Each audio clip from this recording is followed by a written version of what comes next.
ليتعادل.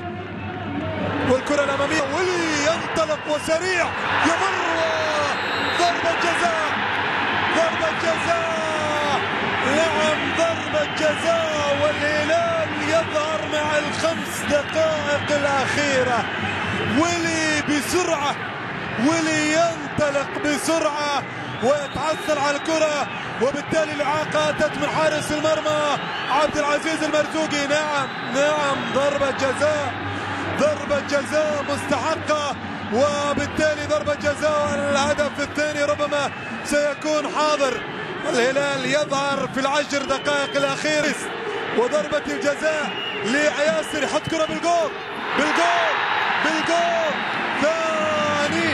ثاني للهلال، وبالتالي الهلال يظهر في الدقائق العشر الأخيرة من المباراة ويسجل هدفين.